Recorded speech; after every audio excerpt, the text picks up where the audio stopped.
Okay guys, so today I have a White Forest toy deck profile for you in Supreme Darkness format. I have not covered a toy version of this yet for Supreme Darkness format, so this is the first video on that.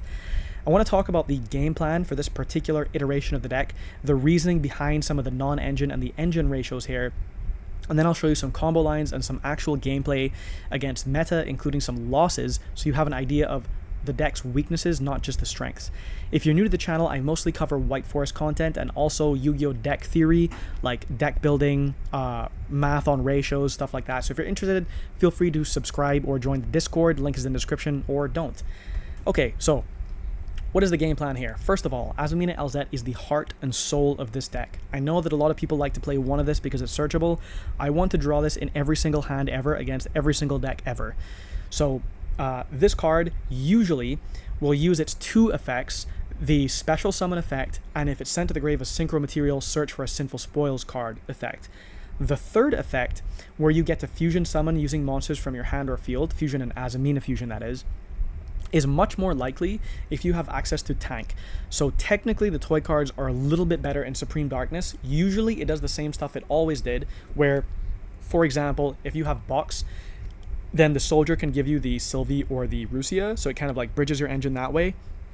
And that works really well with the entire wanted engine, which you will see in the slim majority of your games, or like a droplet.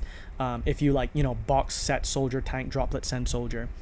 But the AZette, it's more likely that you can resolve all three effects, so including the fusion effect, if you have tank. I will show this in some of my videos, but there are basically two options here. Either you can tank, bring back AZette, leave it on the field. In your opponent's turn, the Diabell will bring out the Zapper Shrimp. The Zapper Shrimp and the AZette will synchro into a Herald of the Arc Light. The AZette will trigger to search again in your opponent's turn, so this is part of your resource cycle, and now you have an Omni Negate on field. Or the AZette, after having used its other effect, special summon itself, searching for Sinful Spoils card, the tank brings it back, and then it fusion summons into one of your Azamina fusions. One thing that I will mention here is that this extra deck is very debatable. There are cards like Saint Azamina and Moa Regina that are not a part of the core game plan, but are very easy to make. It's just that it's not easy to justify the resource expenditure to get to these cards. However, I want to put them in here to show you that you can use them, and they can be effective if you incorporate them into your game plan. You just have to adjust the way that you play the game a little bit. I will say that the Floodgate effect of Saint Azamina, so your opponent cannot target this card, cards they control or in their grave or banishment, is maybe better than people give it credit for. It turns off stuff like Ryzeal plugin, for example. It makes your opponent play awkwardly or make mistakes because who plays around this card? If this was able to special summon a fusion from your extra deck, not only on the turn this was fusion summoned, this card would be excellent. But it's just kind of niche in my opinion. You can also do weird OTKs because your opponent takes damage that you would take, so you could run in with your zero attack into something big, and then maybe do something like double piercing on the rest of their monsters with Silvera. Okay, last thing that I want to mention about the engine is that Sinful Spoils the White Forest I'm very iffy on. I don't think you need to play this card. The deck works perfectly fine if you don't play it. This does allow you to play stuff like Guardian Chimera, which the deck is not really built to have a resource loop around, but it's still a good card. And it does allow you to make other cards more easily. If you do play the Fiendsmith version of this, it's much more likely that you can make this, because this requires an illusion and a level 6 or higher Fiend monster. Saint Azamina, because it requires level 6 or higher fusion and level 6 or higher synchro, 99% of the time, it means that Arciela and Murcielago are using their searches, and then those are the material for the Moa Regina. I don't know how I feel about that, because the thing is that there are like lots of other synchro 12s that you could make, because like this is a tuner and this is not a tuner. Like you could just make a Legadia instead, for example. Like why not do that as your option if you couldn't use those as something else? Like this requires that you like continue playing and your opponent like has to care about the Floodgate effect or whatever. But like I don't know, like this card you could just play instead in that scenario if those are the materials anyhow, and then you don't need the AZette to be the thing that is fusing them, for example. Anyhow, about the non-engine, so two quick notes here. First of all, playing the 1 Veiler on the 1 Nibiru that are searchable off of the Gallant Granite and the Arciela, I didn't like before at other points, because if you drew one of these cards, it wasn't very helpful because it just wasn't enough against a lot of decks, and it would be almost like just losing a card for free. But in this particular meta, with Ryzeal and Malice, these 2 cards are pretty good. So the Nib, for example, against Malice is usually quite impactful.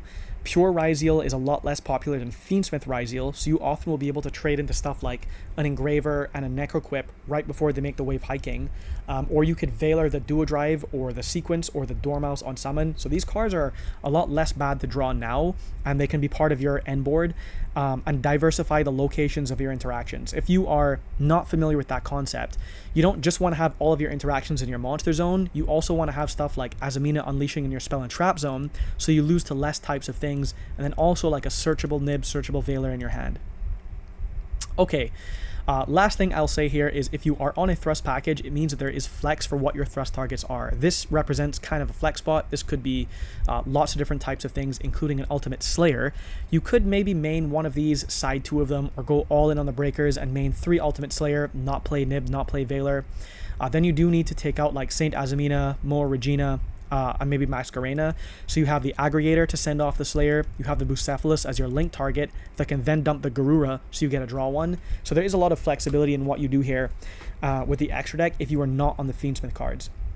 If you are on the Fiendsmith cards, it is not that challenging to rearrange your extra deck, because you can easily take out Moa Regina, Saint Azamina, Masquerena, and then, you know, like a Guardian Chimera if you don't play Sinful Spoils of the White Forest, or the Herald if you think it's gimmicky, or the Sol or whatever. But the real issue is in the main deck, because you either just play a single Engraver and then you have to access this through a Closed Heaven every time, or you play a larger Fiendsmith package and then you really struggle with the rest of the ratios of your deck in the toy version. Okay, so now I will show you some sample lines and then go into actual gameplay. So first of all, if you want to make Moa Regina work, what are ways that you can do that? I'm not going to spend too much time going through the combo, because this is really just to show you how you would adjust what your game plan is supposed to be if you want to make use of cards like Moa Regina. So here we Azamina AZette, and we use that to search the Wanted. Now this is very, very important for making the Moa Regina live. The reason is that Moa Regina is a when effect, so if you're familiar with the Paleo cards, this says when an Azamina or Sinful Spoils card effect is activated, except itself, then you can target up to 2 cards on the field, destroy them. I still believe that this card is much, much better on the Crackback, because when you summon this, you can use the first effect, target an illusion monster in your grave, except itself, special summon it. So usually you will have gone through some Azamina fusion. It could be the Ilia Sylvia Omni Negate, it could be the Murcielago, it could be the Sol, whichever of the 3 they are. This one, bringing it back, is going to get value off of that, so that is a great effect for the Crackback. The next one, you will usually be able to resolve very easily on the Crackback too. Like for example, if you, let's say that you bring out a Murcielago, okay, and the Murcielago, actually no, so this one has to be fusion. Yeah, so if this card is fusion summon is when it gets to add, and this one also has to be fusion summon to target and send. Gotta remember that. I was about to give you some wrong information. The Ilia Sylvia, though, does not have to be fusion summoned. So if you Ilia Sylvia negate, you know, that would allow you to trigger the Moa Regina, for example. Or if you have like if you have a Wanted and you banish it in your grave, that's a Sinful Spoils card, so then you can trigger the Moa Regina. So having access to Wanted on your opponent's turn allows you to chain like 2 Moa Regina and then get the double pop. Okay, so here I draw into another Wanted, but this is just to show you that you just need to have searched the Wanted or added it back off the Diabel for this line to work. And here we search the Nib just to add more layers to our interactions, because currently we will have interactions in the monster zone, we will have interactions in the spell and trap zone, but we don't have any interactions in the hand. So that's why we search the Nib there. Okay, so in the opponent's turn, let's say that they do something and we activate our Wanted, which is just to enable the Moa Regina, and we get the double pop there. We still have access to our Unleashing at this point. And then the last thing that I want to show you is the Sinful Spoils of the White Forest will normally be live at this point. So if you look at the Azamina cards here, this one requires an illusion and a light spellcaster. This requires an illusion and a light spellcaster. This one is the one that requires an illusion and a fiend.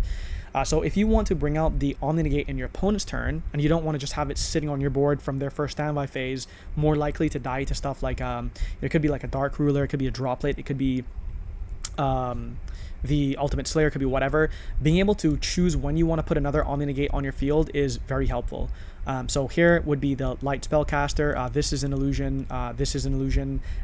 Probably is better to send the Diabell after you've used its effect and brought out like a Silvera or a Zapper Shrimp or something. And then the Diabell, just after having been used, becomes fodder in the grave for, you know, like a Rusia or a Sylvia or whatever. Okay, so the next one I want to show is how you can use the tank to get more value off the Azamina LZette, and then I'll show you some actual gameplay. So here we use the same interactions as before, where the Witch sends, you know, like a soldier, except this is way better now that Azamina LZette exists. It's not just more value, like more card advantage off of sending stuff for free. It's actually connecting our engines together. So again here, we've sent the Azamina LZette of the White Forest as synchro material, and so now we get a search, for example, for a Sinful Spoils of the White Forest off that. Or for a wanted Seeker of the Sinful Spoils, whatever we want, whatever we're missing. The Unleashing resets itself, and at this point you now have like a lot of options for what you want to do with this type of board after having gone through most of your searches. So let's just continue skipping through this. You could, for example, make a Masquerena. You definitely don't need to play that card. The tank can bring back the Azamina LZette of the White Forest. Here you can Hallowed Azamina and bring out, for example, a Moa Regina. I'm not saying that you should do this. I'm just showing you that you have the option to do this if you have set up for it. For example, if you have searched for an extra wanted, or you have added a back off Diabell, or you've just hard drawn an extra one, and you're using this in your opponent's turn to activate your Moa Regina. Okay, so now we get a draw off that. We activate box, we set 2, and we summon our LZette so that we can keep the Azamina LZette on field for the opponent's turn, because we'll use that later. And now you can go into the Diabell and add whatever back to your hand. Here you can bring out the Ilia Sylvia. So in a breaker type format, this is an extremely reasonable, very realistic, super easy to make type of board. If the meta continues shifting into this weird combination of non-engine where people are mixing hand traps and breakers, playing through those hand traps is not a problem. Like, if playing through 1 or 2 hand traps is not a problem. Once you set up a board like this, especially ideally if you have also searched a nib, or even searched like a nib Veiler, you are so resilient to so many interactions that you're probably going to win those games. Okay, so right now our opponent will do something. Let's say we make the Little Knight, our opponent does something else. Let's say we make the Zapper Shrimp. Okay, and now here the Zapper Shrimp can turn itself and the Azamina LZette into a Herald of the Arc Light. So whether or not the Floodgate effect works, where the monster sent from the hand or main deck to the grave or banished instead, whatever, but it is an Omni Negate. And now, because the Azamina LZette was sent as a synchro material, we get to search. And because this is an Azamina card, we get to trigger the Moa Regina. So what's important is that if you are relying on, for example, a Sinful Spoils of the White Forest, or like wanted Seeker of the Sinful Spoils to resolve your Moa Regina, but they add Chainlink 2 to chain block this, just like with Palos, because this is a when effect, not a trigger, and you can't add it wherever you want into the chain. This gives you another way to insulate against that. So the Azamina LZette is your kind of like a fail-safe way to trigger the Moa Regina double pop. And then, yeah, you just play it out however else you want to play out. Okay, I am going to show you against the mirror, White Forest Fiendsmith. So this is a loss here, and this will show one of the major weaknesses of the deck.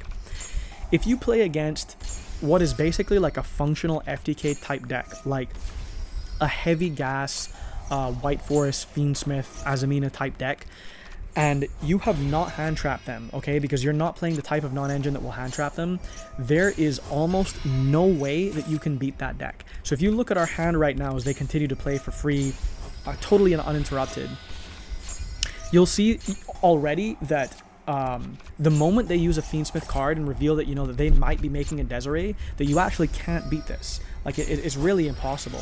You'd have to draw like you'd have to draw a Droplet and a way to play around the Unleashing to be able to Desiree negate the Droplet. Because obviously, if you just if you Droplet, they can't use Desiree, but you probably don't have a trap to send.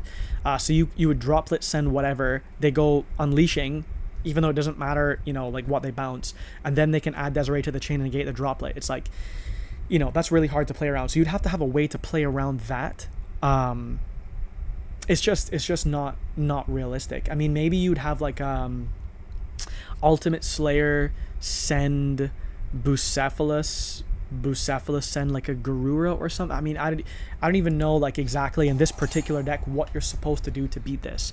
So I know that I've lost. I just want to activate my cards to show you that it's impossible to beat this type of board. Or if anyone thinks of a better line or something that I could have done to try to force interruptions in a different way, please let me know in the comments. So here I activate Box, checking to see if for some reason he just shotguns the Desiree. Here I bring out the Soldier, and here it gets Veilered. I special the Rusia, and now you could argue this is really dumb. Why go so wide if I'm looking at a Diabell who can bring out a Silvera at any point and just book me when I've gone wide? So I kind of wanted some way to bring out a Little Knight with the first Banish effect live to force out multiple interactions, and I thought if I went wide I might be able to do that, because I am assuming this entire game that he has to make at least one serious mistake for me to have any chance of winning. If I just make a Little Knight right here, it doesn't have any banish effect and there's no immediate pressure, and then I'd have to, you know, like special summon the AZette to have the Rusia live to bring itself out, and I still can't use my talents because he hasn't used the Desiree or the Ilia Sylvia yet. So now he's Silvera's after going wide, and now this is like very bad position, like even a worse position to be in. So maybe what I should have done is I should have just gone Little Knight, gone Battle Phase, attack the Ilia Sylvia, so that's gone, and then I have the Little Knight for whatever he does next. I guess, you know, maybe that's the better option. So here I send the tank, assuming that this won't resolve, which honestly, if I don't even know if he should have impermed this, because the tank can't bring itself back out if this does resolve. So here the tank comes out. Now I make the Little Knight and I go Battle Phase and attack that. So probably I should have done this earlier, and these like first two cards should have been the Little Knight that got rid of that, and then I would just continue playing from there. So here the AZette comes out, and I can use face down monsters as fusion material. Now if I make the Ilia Sylvia here and I have that negate, I don't think I have a way to win, right? Because it's like, what, that goes to the graveyard, and now I don't have anything. This doesn't give me any resources. So I'm just desperately trying to get him to use this Desiree. But instead he uses the Unleashing. I chain my Little Knight to try to force something else. And now I finally can use the talents here, but now it doesn't matter. I'd have to have drawn into something. I don't even know what I would have had to have drawn into, like 5 Exodia pieces. I searched the Witch, and now I'm just like pressing stuff here. He makes the Guardian Chimera. And the cool thing about this interaction with the Fiendsmith stuff is when the Chimera puts the Desiree in the grave, the Desiree also gets the send. So you get, like, could be 2 pops off the Chimera and then a send off the Desiree. So that's cool. Then you can choose the order you wanna chain them in.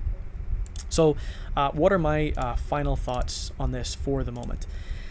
I think that how well this deck will play is based on what your non-engine is, and what your non-engine is so heavily dependent on the locals that you're in, or the tournaments that you go to, and the matchup spread you expect to face. Because, for example, if you were only going to play against Ryziel, you can easily win that matchup. You just put in stuff like Thrust, Talents, Eclipse, maybe Droplet, and you're chilling hard. But then, you play against a deck like Malice, and it's like, okay, if you go first, the Eclipse is good because you can book their monsters. But if you go second, they just have Link monsters, and the Eclipse isn't going to do anything. So, like, that part of your non-engine is dead. You could have drawn, like, a Thrust Talents, but they have a Desava Worm in the grave. And so, like, they're already going to deal with one of your power spells just by default because their Terahertz sent the Desava Worm on their turn. And then they still can dump the Aggregator on your turn. And then that is, like, an interaction from the grave. So it's not like you can just, chain, like, a Droplet or something to that card. So, like, it becomes a little bit more awkward when you think about your matchup spread, because then it's a lot harder to build non-engine or put non-engine into your deck that deals with all of those decks. So I think that's the main challenge with this deck right now. I think that it is probably not correct to play just hand traps. I don't think that you can play enough of them.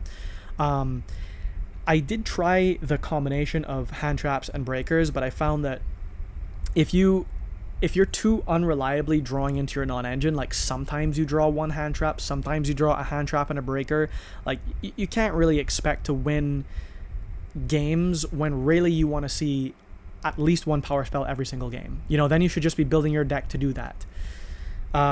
So anyhow, that's the idea behind the deck. I think realistically, if I was playing this, I would not play Saint Azamina. I would not play Moa Regina. I would maybe use these spots for Ultimate Slayer targets. Or I would just put some other flex stuff in here. So there would be the Guardian Chimera if I'm playing the Sinful Spoils of the White Forest. If I was on Fiendsmith, there would be a Fiendsmith package in here. I may cover that next, just depends on what people want to see. So yeah, anyhow, thanks for watching. Let me know if you have any suggestions.